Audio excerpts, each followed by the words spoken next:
Does the FBI, current leadership of the FBI, that's key to the story here, catching the January 6th pipe bomber from 2021, does it affect your daily life? Does it affect how you're going to go about your weekend? Does it affect your holidays? No. But it should wrap up the entire story of what you've been told by some very unpatriotic people and completely corrupt media sources for the past close to 5 years. That's why the story is important. Thanks for finding me. All right, you know all about the story about the January 6th pipe bomber caught by the FBI. Great piece of work, but it could have been done, couldn't it have? Or was this guy hidden? Could they have caught him before with all that evidence, mounds of evidence they had, and just didn't want to? Not the great field agents of the FBI that have been there for a long time. The previous leadership at the top. Maybe. But anyway, Jake Tapper thinks he's white. He's not. And Tim Walz doesn't like being called the R word. Not the one you're thinking of, the other R word. Anyway, we'll get into all this. Thanks for finding Wicked Radio. Welcome to Friday. That's the most important story of the weekend. It's the weekend. Thanks for being here. Live stream now and replay on all your favorite platforms, including the audio podcast, all wherever you like to get those, actually. Don't forget to check out the YouTube channel as well for clips and replays of the entire show. Let's get right to it. You heard the story already. Biggest story in the land, top story, top trending story in the world right now. They got him. Again, is this the most important story in the world? No, but it sure explains a whole lot. Here are the details. Early this morning, Brian Cole Jr. was arrested and charged with placing the pipe bombs at the RNC and the DNC on January 5th, 2021. He has been charged with violating 18 U.S.C. 844, which is use of an explosive device. This investigation is ongoing. As we speak, search warrants are being executed, and there could be more charges to come. I'm going to let our Yeah, they say that this is still ongoing. Dan Bongino as well was on TV last night saying, yeah, we're still working on this. Don't want to reveal everything. More charges could come and more connections could come. And that's interesting. 30-year-old Brian Cole, and they did right after while that was happening, that press conference yesterday, they were going to suburban D.C. in Virginia to bust him, get him into custody, and I hope they grill him to Kingdom Come to see what he knows, who he's connected to, all this other stuff. And she said it. 2021, we're almost 5 years into this. Mounds of evidence. Here's what we know about this guy so far. Here's everything they know about Brian Cole. He's a youngish, 30 years old, black guy. More on that from Jake Tapper in a second, which is hilarious. Gathered from all the news sources and everything they found about previous associations, his family history, which is key to this too, everything here. You also know he's a radical anti-Trump activist. The activist part is important here. He had sued, part of his family organization, had sued the Trump administration and ICE and DHS. Lost, but there you go. Racial justice advocate, works at his family bail bonds company that frees criminal aliens from ICE custody. Now, in the time that this has all happened, and this is why the changeover in the new FBI is so important here. And look, can we be adults in the room and get this out of the way? This Department of Justice, this FBI, they needed a win. They needed a win really badly. We've all seen it. Maybe you've said it yourself. I know I have on here. What are they doing? Where are the arrests? Maybe not just this case, but the other stuff. All of the corruption that we know has happened, built up for years, all the decay in Washington. What is the Department of Justice doing? Well, this is a big win for them, and they did do it. And they should get full credit for this, because let's think about everything that happened in close to 5 years since. How many thousands and thousands of man-hours, let alone money, did they put into busting all of the kooks and the dopes that got roped into going into the Capitol on January 6th, the day after the pipe bombs were actually discovered? How much time and effort? Oh, and the January 6th committee. Remember that? Remember the committee? The two big hearings? At least $20 million spent on that. Putting grandmas in jail, dudes with no trial because they trespassed and they went into the Capitol and got roped into that. This is why I'm saying this puts into perspective the entire January 6th narrative. It's the most, you've heard people on TV say it. You've heard main network anchors say it. It was the most violent incident in American history. With what? Cell phones? Really? Has anybody ever taken over a government with cell phones? Should they have been there? No. But you've also heard mainstream news commentators and anchors and reporters say that Capitol Police were killed in that riot. No, they weren't. Nobody was killed in the riot.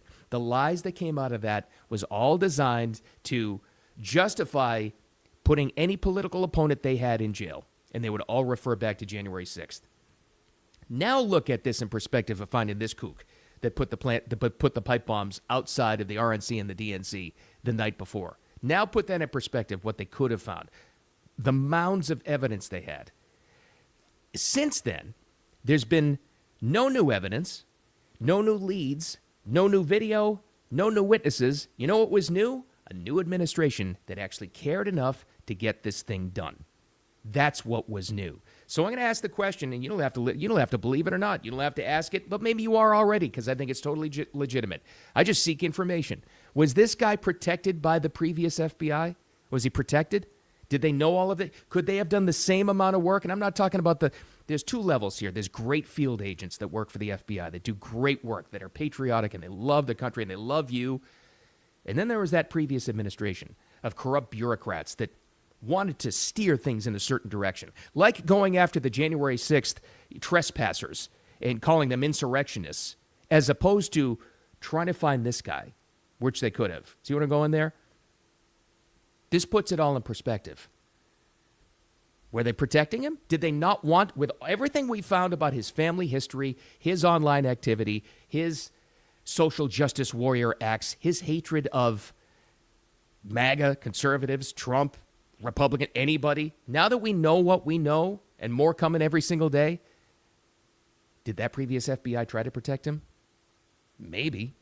But it took a change in leadership for this to get done. And I'll say it again, this FBI needed a win, and they got it here. So here's Dan Bongino talking about what was interesting, what he knew about the previous FBI before he got there. Here's what he said Sean, about it. I don't know what the hell this prior leadership team was doing outside of, targeting political opponents, weaponizing the FBI, destroying its reputation, embarrassing agents that are doing really good work out there, catching terrorists, CCP spies, and everyone else. It's almost like they were intentionally trying to decimate faith in institutions. It's horrifying. I don't know what they were doing. I can tell you what happened, though, when we got there. The director and I. My first meeting, I swore in, and I kid you not, probably 15 minutes later, and the people who are in the meeting know, I said, when I get in there, I want a full brief on this pipe bomber case on day one. And I looked at the case agent after getting a full brief on what they'd done, and they had done a pretty extensive amount of work. They had chased down, I think, thousands of leads, 6,000 plus interviews had been conducted, hundreds of tips. And it still was relatively stale, the case. And I grabbed the case agent on the way out, and I said, "You're going to get me this guy. You're going to." Wait a minute. You mean there's a new leadership in place? All the same evidence. Nothing new has come up. They just had the evidence there. They just looked at it with the intent of actually finding this guy. This is why I asked the question. Call me whatever you want. Don't care. Conspiracy theorist, anything. I don't care. I seek information. Did the previous FBI have a vested interest in not revealing who this guy was and is? Hope they grill him for everything they know and who he's connected to, because that's all it took. Here's another little piece of evidence there. No, here's what we know. Again, suspect, and they have this thing is like airtight. This is a good case. I asked the question too. I saw this and I said, "Oh man, I hope this isn't another like Richard Jewell situation." You remember Richard Jewell, the 1996 Atlanta Olympics bombing? It was kind of like a pipe bombing situation as well. The media found this Richard Jewell guy, just some poor, like, hard-working redneck dude, ruined his life, ruined his family, ruined his career. Ended his life, basically. And it wasn't the guy. So that's always a healthy mindset to have, looking at stories like this. You're like, God, I hope this isn't like a patsy in the case. But everything that's been revealed all day long yesterday and even into this morning says that they're pretty solid that they know this is the guy. But who is the guy? Anarchist leanings? That seems pretty evident. 30-year-old relatively wealthy dude, works for his family's bail bonds business, and they help illegal aliens. There's another piece of evidence. 30 years old. We've all seen his picture. He's black. But not according to Jake Tapper. Last night on the news. Now, you hear this and you ask yourself, is this still going on? Is the media still trying to spin this story and to try to make you believe it's something that it's not? Well, it's at least this is my favorite news clip of the week so far. Take it away, Jake. Brian Cole Jr., a 30-year-old white man from the D.C. suburbs, is charged with transporting an explosive device in interstate. The picture pops up immediately. Not exactly a white guy, Jake. No, not exactly. That was fantastic. Well, there's a couple of, and I know that everybody's going up and down saying it was intentional. They're trying to reveal it. They're trying to tell the whole world that there was a white guy, and they're trying to blame Whitey again because they're afraid to say it was a black suspect. I don't know about that. I really honestly think it was either a teleprompter mistake. I'll give him credit.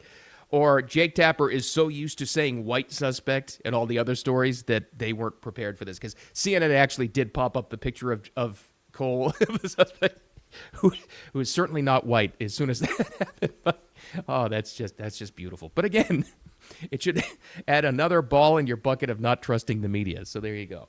All right, remember I was saying yesterday, it's absolutely amazing, and I don't care who you vote for. I don't care I don't think this is a red blue thing, Democrat, Republican. I honestly think it's non-patriotic, corrupt politicians versus the rest of us. I really do. Here's another one. Yesterday I was saying that Trump actually could cure cancer, and you'd have Republicans, Democrat senators getting on TV immediately, going on CNN and MSNBC saying, well, cancer's not that bad. You thought I was kidding, and I saw some of your comments on the YouTube channel. You thought I was like hyping that up for the podcast. You thought that was a little bit too much. Well, it's a little bit too much, Bill. I don't think, I know you're making an example here, but I don't think Democrat senators would actually do that. Okay, well, here's a Democrat senator for you. His name is Mark Warner. He's from Virginia. This is his interview after they busted Jason Cole, who's not white, yesterday. You tell me if you don't think he's a little disappointed in this. And he says, well, they could have gotten him before. I think it is good news if this perpetrator got arrested. But I got to tell you, it kind of makes me, looking at this crowd, doing a victory lap when all the senior FBI officials across all key divisions have been fired for political purposes, when in some field offices up to 45% of the FBI officers who were doing things like counter-espionage and cyber have been assigned to do immigration cases. It's a little rich that they're saying America's safer. How much earlier could we have caught this guy if resources hadn't been diverted?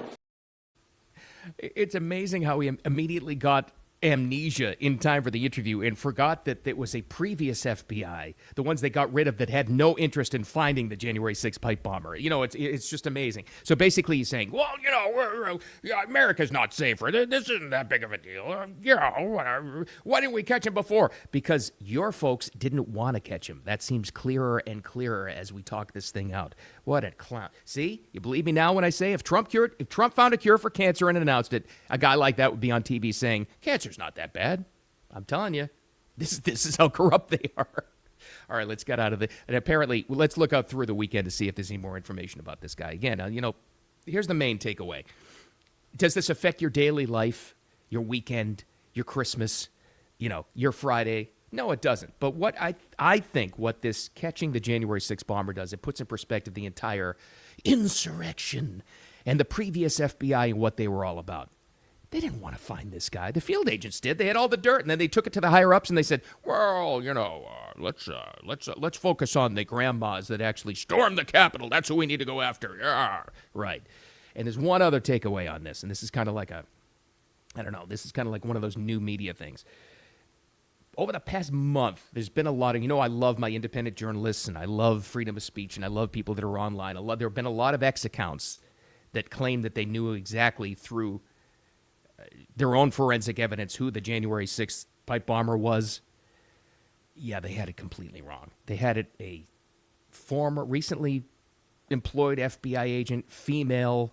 That's why you got to really take it with a grain of salt when you see. And I love people that do investigative stuff online. I love it, but you got to be really careful with that stuff. And that's why I didn't talk about it a few weeks ago when they claimed that they knew exactly who the pipe bomber was. I was thinking to myself, boy, I hope they don't have the wrong name because they could ruin somebody's life without the evidence. So, grain of salt. Be careful on that one.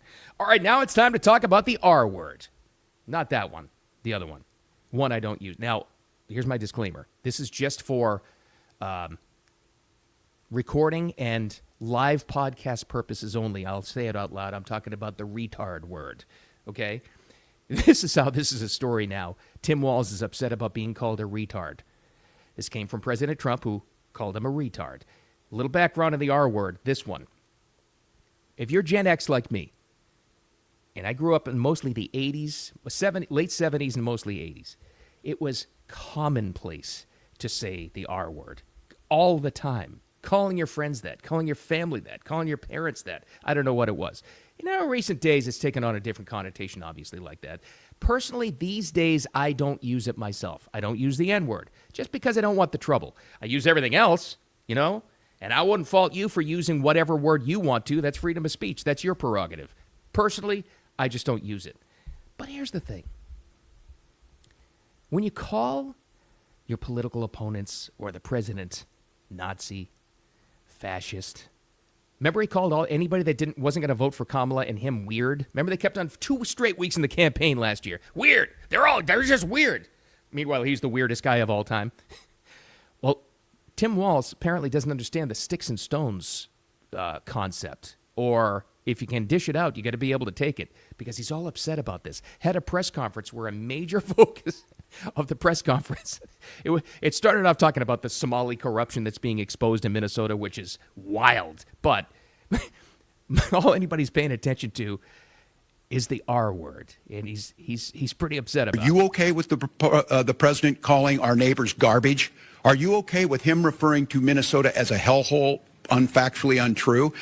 This creates danger. And I'll tell you what, in my time on this, I'd never seen this before. People driving by my house and using the R word in front of people. This is shameful. And I have yet to see an elected official, a Republican elected official, say, you're right, that's shameful. First of all, if that's true, that's a wild story. So again, I'll use it just for the podcast purposes. I don't use it in real life. It's just my choice. So people are driving by his house yelling retard? What? Okay. He's not the most popular governor. How is he getting elected? And by the way, his state is turning into a hellhole. That's factual now because of the fraud that he's allowed to. He's in trouble. He's in big trouble. But let's go back to the fact that he doesn't like being called a name. Hold on a minute. This is the guy, and here's a little loop. Here's a litlittle recap of all the names he's called other people, including at the end of this. The last clip is him laughing and hoping that the president had died. Do you remember that fake news earlier in the year that there was a severe health crisis for President Trump? At the end of this, he says, maybe you heard some news, maybe someday. And this guy was calling us weird. Okay. But look, this is what Donald Trump has done. He's normalized this type of hateful behavior and this type of language. Well, maybe it's time for us to be a little meaner. And when it's adult like Donald Trump, you bully the shit out of him back. What we should demonize is people like Elon Musk. Although I will say this, the last few days you woke up thinking there might be news. Just saying. There will be news sometime, just so you know, there will be news. What news is he talking about? Well, the online rumor they tried to start that the president had died. Nice guy, huh? Called you and me and everybody else a Nazi. Called everybody they disagree with a fascist or a racist. But he doesn't like being called a nasty word, apparently, reportedly in his own neighborhood. You got to dish it out there, Tim. You got to be able to take it. By the way, here's another little tip, and it just reminded me of that in that clip there. The people who are dead set against anything, even if it's good for the American people, against this particular president, they never call him President Trump. It's always Donald Trump. Did you ever notice that? That's the other takeaway. Anyway, before you head into the weekend, enjoy your weekend. Forget about all this stuff for a while. We'll catch up on this on Monday. Get some Christmas shopping done. Biggest takeaway, though, is this story about the January 6th bomber. The reason why it's important is because it shows you what the new leadership can do, and it puts in perspective why they were so focused on the people that trespassed into the Capitol almost 5 years ago today. That's why. And be very, very careful about what you see online and who they try to expose. They better make sure they get the name right, that's for sure. Forget about all that. Enjoy your weekend. Make it a wicked awesome Friday, wicked awesome weekend. Get out there. Don't forget the audio podcast gets posted in just a couple of minutes in real time right now. Also a replay of the entire show from today and all the other ones too, right here on X and on Facebook. And check out the Wicked Radio YouTube channel as well for entire shows and clips as well, because that's growing and growing. Love to see you there as well. Make it a wicked awesome weekend. Talk to you Monday.